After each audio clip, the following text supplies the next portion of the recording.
being really open with your opinions and your thinking and sharing ideas online is actually really quite challenging. And I don't think most people grasp that, right? Because although you might see a lot of people online, especially if most of your consumption is online content, you might think everybody's online sharing their ideas. And actually that's not true. It's still probably overall a minority of people who are writing, speaking, creating content, if you will, and sharing their ideas, often with people that they don't know. And one of the things that happens is when you're online and you're sharing your ideas, you have no idea how you are being perceived necessarily, but also how that content is going to be shared. And I have really noticed a shift over the last week or so in terms of how people are perceiving the ideas that I'm sharing and also the way those ideas are shared, right? And so what's been happening more often is people are creating videos where they are talking about what they think and how they feel about the ideas that I'm sharing. Now, one of the things I do want to say is because I thought carefully before recording this particular audio, etc. episode, because I am inclined towards truth and fact, and I like to be truthful. And so what I was finding is a couple of times I pressed record and actually I was still filtering and censoring what I really think about this and the shift that I've observed over the last week. The fact of the matter is, the more reach you actually have, especially as a woman who's sharing her ideas, the more misunderstood you can be, right? The higher the probability even of you no longer being no longer being understood, no longer being completely legible to people. Okay. And the truth of the matter is, no one gave me permission. I didn't ask for approval to begin to share my ideas online, for one. Two, I completely recognize and I am aware that my views are not necessarily the norm. Okay. The level of self-mastery that I prefer, that I've always, been striving for, is not for everyone. Now, that doesn't make me superior. That doesn't make me better than anybody else. What I am aware of, though, is that I am very clear on how I want to function in my life and how I want to show up. Now, that's a bar that I've set for myself, and I genuinely do not expect other people to reach that bar, for starters, right? There's also a part of me, I love self-development. I love growth. I've always been like that. I'm a very curious person. I love to learn. And for me, if I can be better, as it were, because that's a bit of a word, isn't it? But if I can be better within myself in a particular skill set area, I will. And I love to strive for that. And I think what people don't realize is, although I've only been sharing my ideas in this way for something like 7 or 8 months now, I'm not new to sharing my ideas. I lived an entire life before, of course, I started sharing my ideas on platforms like these. I've had, a career. I've worked for myself for 10 years and traveled the world delivering work, etc. And so the ideas that I have, the knowledge that I've accumulated, and yes, the viewpoints, my worldview is made up of all of those things that were pressure tested for the most part before I even started using social media in this way. Okay. And one thing as well, I think it is maybe helpful at this point because we are getting to a stage where as a community we're large. And I've run 2 private coaching groups so far. I've done lots of one-to-ones with people as a trained coach.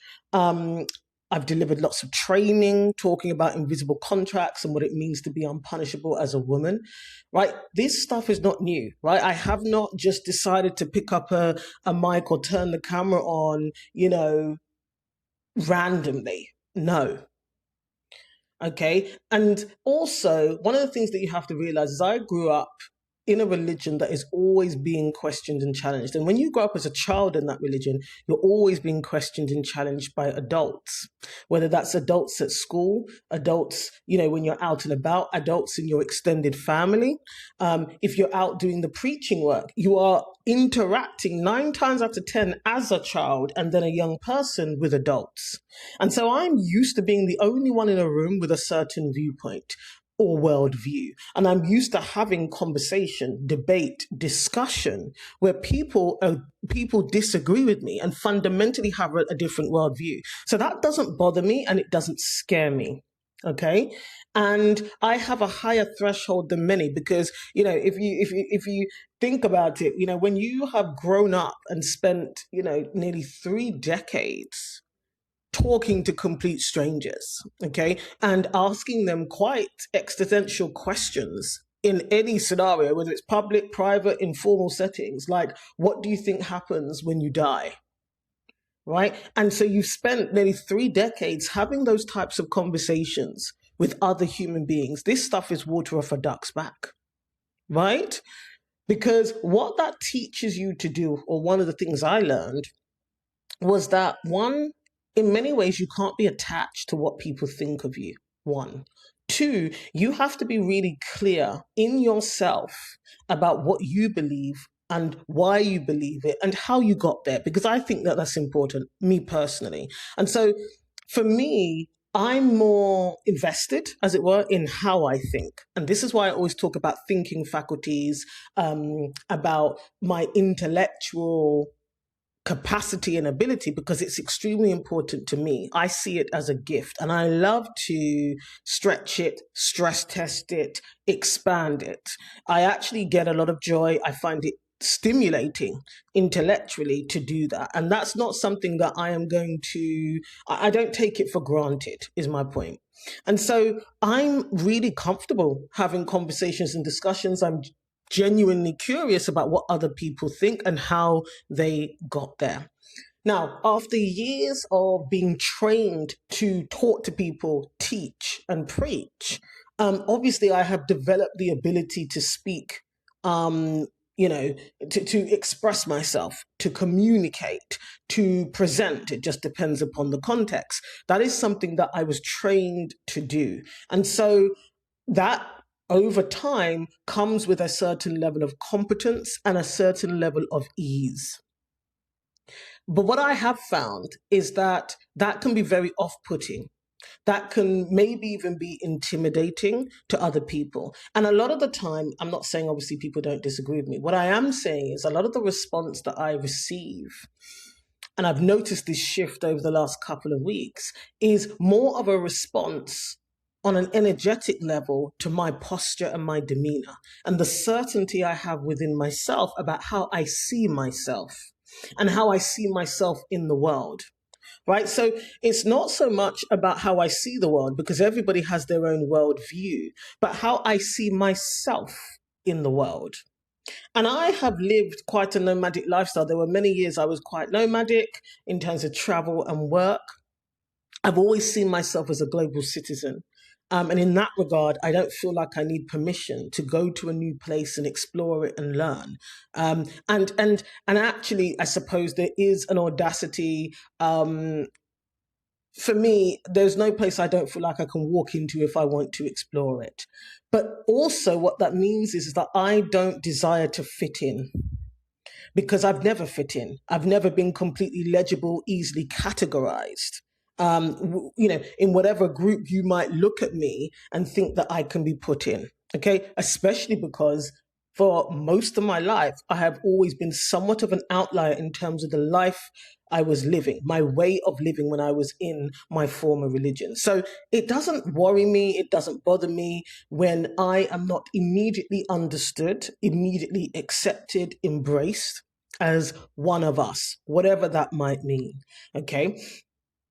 And this is really important, I think, for anyone to consider, because if you begin to share your ideas publicly, whether that's within your family, that could be in your friendship group, it could even also be in the workplace as well, right?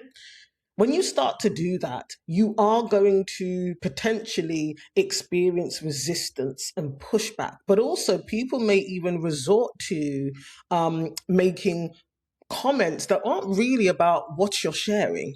Really, what is the crux of it is the confidence, maybe, with which you're sharing it, or the certainty, your competence, because competence isn't something that can be taken away from you, right? And competence, you get to a certain place in your competence with certain things where it is immediately obvious that you are competent in something. That can be uncomfortable for other people, and specifically other women, okay? And one of the other things I find quite interesting is people will often describe me as confusing. I've had that my entire life because I am somebody who I value fact and truth. And when fact and truth is shared, I will shift to be aligned with that. I am not more invested in what I believe than the truth. And I do struggle with people who are more invested in what they actually believe rather than what the truth and the facts are. Again, I don't believe everything is relative. I don't. I do believe that there are some things in life, there are observable, objective facts. Okay. And so I do struggle with people whose worldview or approach to things is that they will, become entrenched in a belief that has obviously been debunked, is obviously false, especially when it's leading to unhealthy outcomes to other people. So there's that. But I am very comfortable in nuance. I am very comfortable in complexity. Okay, because I personally believe that not everything in life is black and white. And it took wisdom, it took growth, it took maturity for me to learn that over the years. Because ironically, some of my foundational training and teaching in my former religion presented the world to be black and white, specifically human nature, right and wrong, etc. And as you grow up, of course, and you observe people, you experience certain things, you realize life isn't black and white. Okay. And maturity, okay, forced me to recognize that.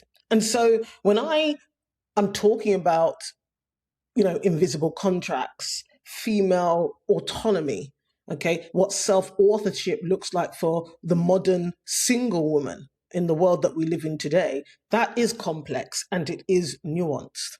And you may have noticed if you, for example, are subscribed on Substack, when I write in long form, I think what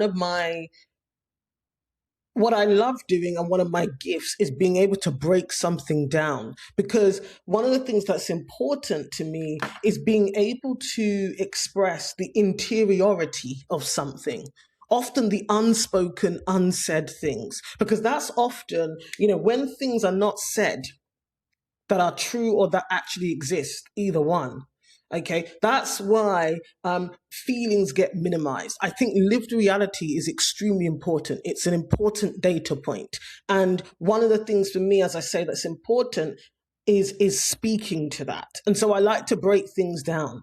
I think it's important to recognize nuance and complexity. Not everything is neat. And so it's really interesting where I've seen recently commentary about the fact that I am confusing, because if you look at my content, I may talk about the importance of women being responsible and sensible as adults. But if I'm asked a question about, for example, that's it, right. So I did a video once where I talked about the fact that I don't hate all men and that I do not use hatred for men as a bonding, okay, with other women. Now, apparently that was problematic and that was male-centered. And again, there's a lack of context, nuance, critical thinking. Because if you look at my body of work so far, I talk a lot about the systemic inequality in the world. I talk about patriarchy, misogyny, etc. But I equally really value heavily lived experience. And so I don't like to flatten conversation. Okay, there's always layers to everything. And when you think about intersectionality, for example, not everybody in the world is experiencing things in exactly the same way. And I think that's important to acknowledge. And so I'm not here to appease or curry favor, particularly with women who have certain worldviews, are ideologically rigid. And so that means that on this, through these platforms, when I talk about invisible contracts, female autonomy, etc., it's going to be nuanced, because I think that that is important. I think that's real. I think that's reflective of the human experience. I think that's reflective of women, the variety, the diversity in experiences, in lens, in approaches, in desires, in hopes, in living. And so what I'm not going to do is start to flatten or dumb down. You see, yeah, I can be honest with you. Sometimes I'm still filtering myself. I catch myself, even though this is something that I detest about, the expectations we have of women quite often, especially smart women, brilliant women, or women who are choosing to share their ideas publicly. Right? I am not going to dumb this down. I am not going to constantly caveat and disclaim everything I say. And that's not because of a lack of accountability or responsibility. It's because actually, if you can swim in this lake, then swim in this lake. If you can't swim in this lake, don't get in. And that sounds harsh, but one of the reasons why I felt it was really important for Unpunishable Woman as a community and as a platform to exist is because I didn't see, in my view, introspective conversation about modern single womanhood that was not oriented around getting a man, not having a man, dating and marriage. Now, as systems of power in terms of marriage and motherhood, very relevant to the overall portrayal and status quo that is expected of women. So, of course, you'll see that when I talk about marriage and motherhood, I talk about it in the context of power and systems and how they work and the impact that opting out of marriage, and if you are child-free, opting out of motherhood has on you as a single woman. Okay, and some of the structural difficulties that come your way, and also some of the cultural and social challenges that exist. I didn't see enough of this type of conversation. It was as if every single woman was in a waiting room. And I acknowledge that not every woman is single by choice. Some people are single by circumstance, as it were. And that's fine. That's also okay. But what I'm not going to do is dumb down the sharing of my ideas. Okay? I'm not going to do that. And there will always be nuance where it needs to be and complexity. And sometimes the answer isn't totally, neatly bowed. That's not life. That is not life. And so if you find that confusing, I would invite you to consider that maybe you have an intolerance for complexity, for starters, and or potentially you are very attached to a particular ideology. Because, the times where I talk about, if I was up here saying that men are lazy, men are selfish, if all of my content was about men, right, reeling off the same scripts that you can go onto any platform and find, I know I wouldn't get any complaints or pushback in the comments. And I know that if there was one or two women who said, oh, that's not fair, that's not, people would be on their backs in the comments. But when I talk about womanhood, okay, and not from the perspective that women is their natural divine design, is femininity and softness, and you must procreate, right? You're there to speak life into a man. Not from that perspective. I talk about what it means to self-author, what it means to define and have authority over your own identity, what it means to realize that you have been taught to fear punishment. And that is why you make the decisions that you make, or you've held back from saying what you really think, for example. right? When I talk about that, because of how much accountability is required, because it means that at times you definitely have to be comfortable with functioning like an adult. And there's a lot of myths that we are taught as women that become clearly untrue. That's a problem, right? If I use the word lazy in the same sentence as women, my goodness, it's like people can't hold the complexity and the nuances, right? The fact of the matter is that women are not inherently better human beings than men. And not everything that a woman does is as a result of conditioning and oppression. And when we flatten women into that kind of portrayal, we are also removing her agency. We are denying the fact that there are women who have the full bandwidth and capacity to make decisions, and they do.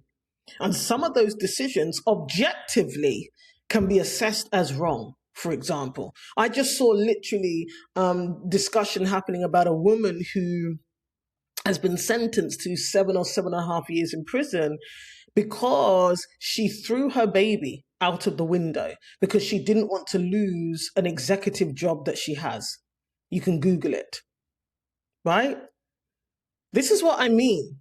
Human nature is human nature, and it is actually far more complex. And women are not exempt from criticism. Yeah, women are not, women have the ability to do and say things that are wrong, that are harmful to each other, to children, and to men. And so one thing I'm not going to do anymore is keep caveating all of the time, right? Because to be an unpunishable woman, a key part of this is that you understand how to regulate your own emotions. That's the adult thing to do. However you get there, healing, therapy, practice, whatever it might be, that's a key part of being an unpunishable woman. Unpunishable does not mean you never ever have to suffer the consequences of your actions. Unpunishable does not mean that you disregard other people's humanity. No, it doesn't mean that you are, insulated from constructive criticism, whether that comes from within or comes from, appropriate other sources. No. That's not what it means. And so if you are listening to this, maybe you have only met me recently online, in terms of, the content. Maybe it's only been recent and you're thinking, gosh, maybe you're a feminist. And I mean, feminist is such a broad term, okay? Different types of feminism. Again, that's okay. They can coexist. And so you're thinking, at times she criticizes women. No, I make observations about systems. I make observations about human nature. I make observations about human beings who are also women. That's the truth of the matter. And actually, I do care deeply about women. I am a woman. I care deeply about the things that are proven, like systematically proven. There's overwhelming evidence, data, research, statistics to show that this is what women have experienced.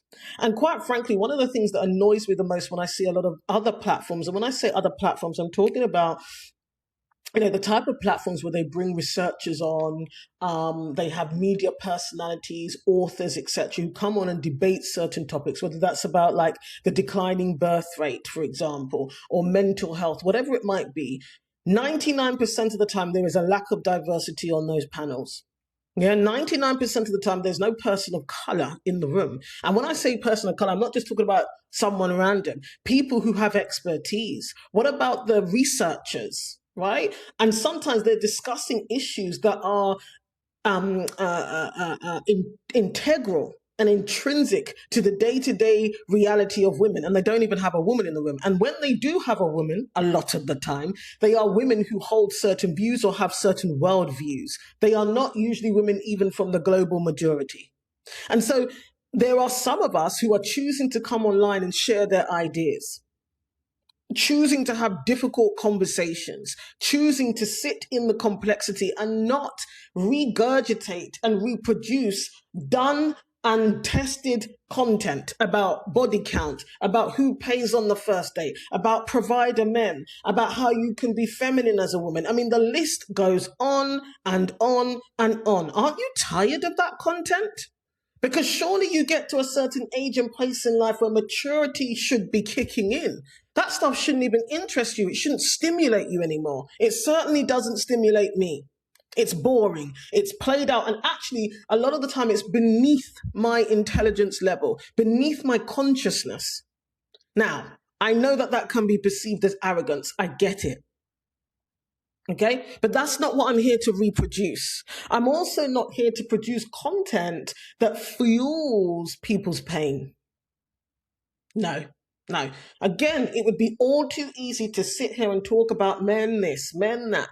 Boring, unnecessary as well, and not reflective of who I am.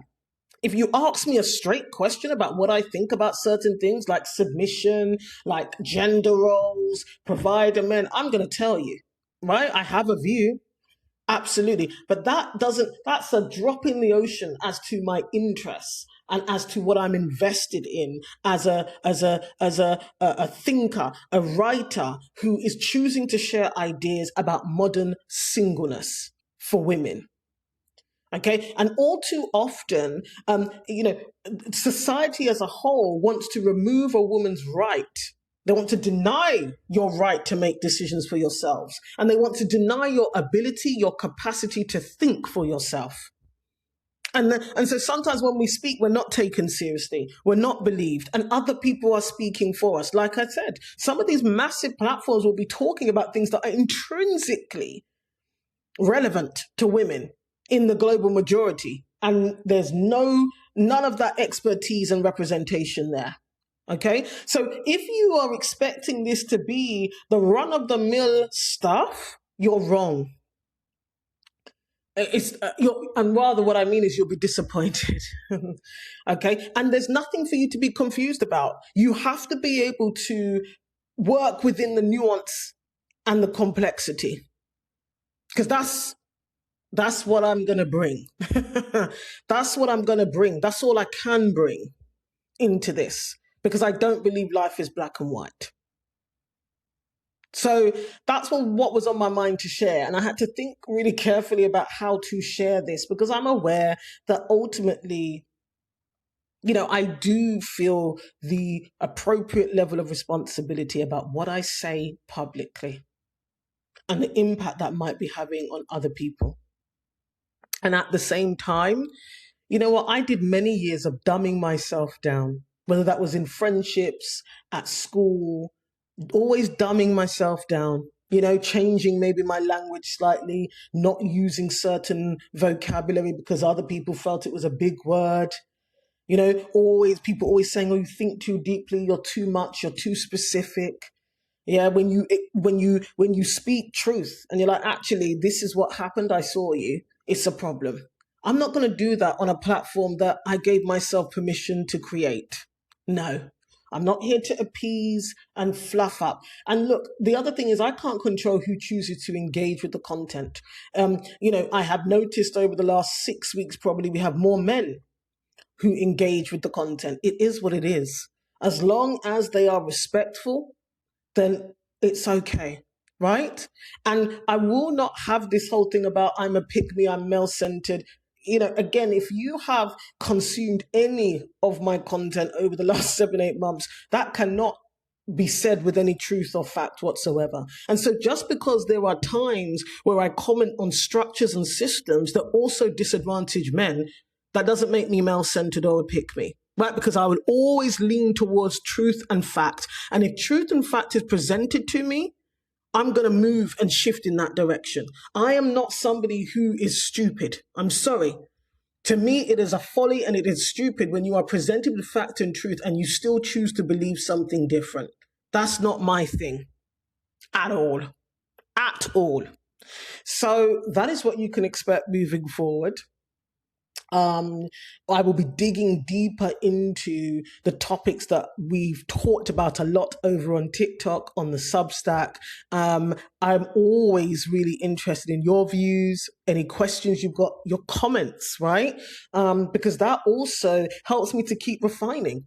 Right? Disagreement sharpens the thinking. And I think a big problem out there is a lot of people they haven't been stress tested enough, like I say. Right? Their thinking hasn't been stress tested enough. And so they perceive when someone disagrees with them that they're being attacked. And that's not the case, right?